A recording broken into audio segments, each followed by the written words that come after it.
Good morning, students. Today I'll be sharing with you the practical link for the endocrine glands. We have covered two glands, that is pituitary and thyroid. So we will see those slides today. So today's practical consists of two slides, pituitary gland and a thyroid gland. So pituitary gland, as we have seen, consists of two parts, anterior part and a posterior part. Anterior part is subdivided into three more parts known as pars distalis or pars anterior, pars intermedia and pars tuberalis. Then the posterior part, it consists of, the name for it is pars nervosa. So we have already seen the details of each part and the cells present. We will quickly see that again. So pars anterior or pars distalis consists of many cells, two majority types, that is chromophils and chromophobes. So these cells, they contain secretory granules, and depending on their quantity of secretory granules and staining, they are divided into two major class, chromophils and chromophobes. Chromophils are again divided into two, acidophils and basophils. So acidophils, again under electron microscopic view, we will see many subtypes like somatotrophs, mammotrophs, gonadotrophs, thyrotrophs. So that we will not see here in the light microscope. Only we will see the differentiating cells, chromophils and chromophobes.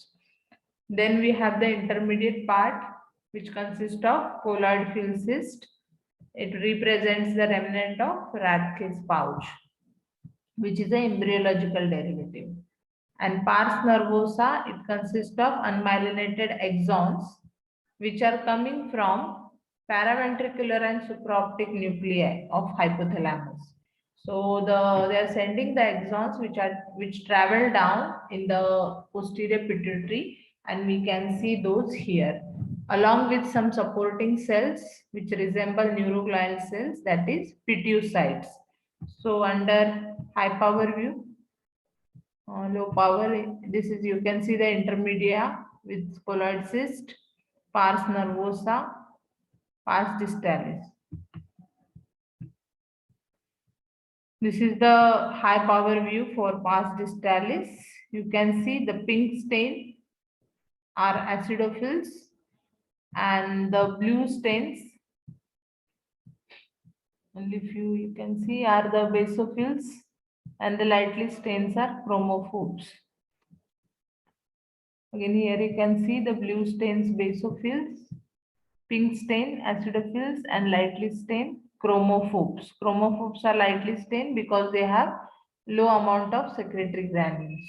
So many hormones are secreted by these cells or by anterior pituitary, that is growth hormone, thyroid stimulating hormone, then prolactin hormone, corticotropic hormone. So many hormones are released by this anterior pituitary.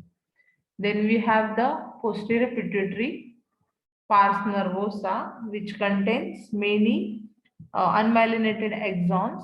So we can see the axons traveling. In between there are supporting cell, these blue colored cell you can see, small cells. These are supporting cells, pituocytes. So that is the picture in pars nervosa.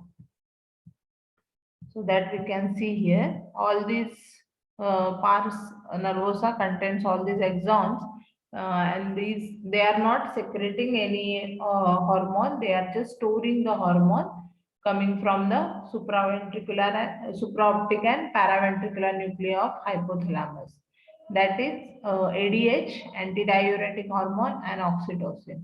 So both the hormones, they are released by hypothalamus, but they are stored here in a pituitary gland, posterior part.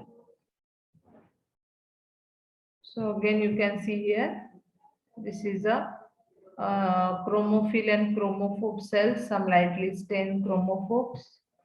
These are chromophil cells in anterior part, intermediate part containing colloid field cyst, small cyst, and mainly it consists of basophil cells, so blue color stain cell. This is posterior pituitary gland with the axons and pituocytes. This is a slide photograph.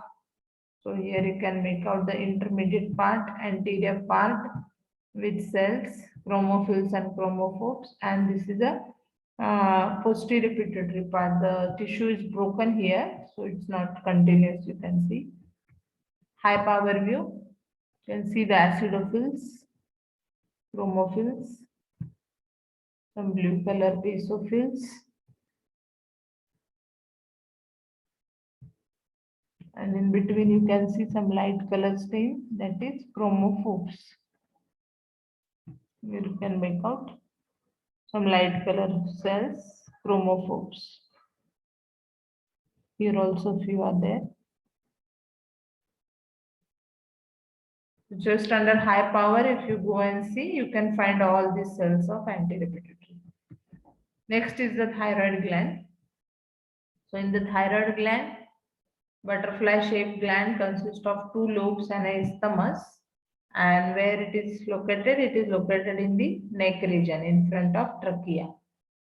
So if you see the microscopic feature, it consists of follicles which are filled with colloid matter. This colloid contain thyroglobulin, which is a precursor for thyroid hormone. So it helps in the synthesis of thyroid hormone.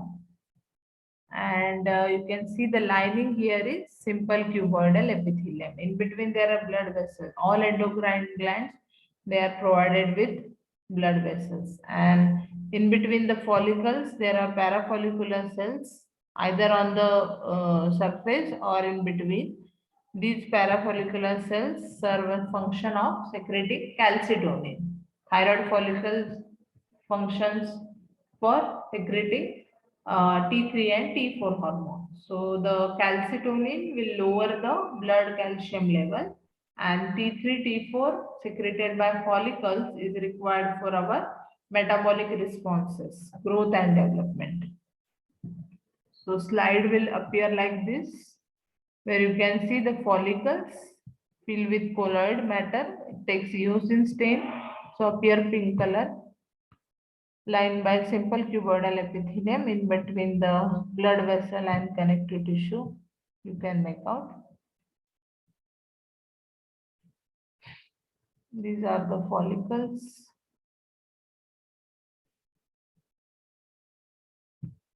Connective tissue. High power view. See the colloid filled follicles lining epithelium, and see the parafollicular cells.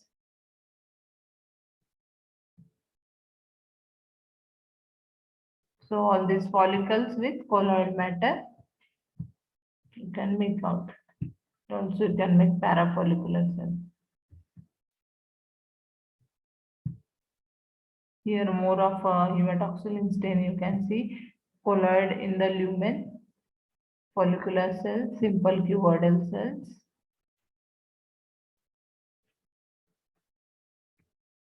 This is a slide photograph where you can make out the lining of simple cuboidal with the colloid filled matter.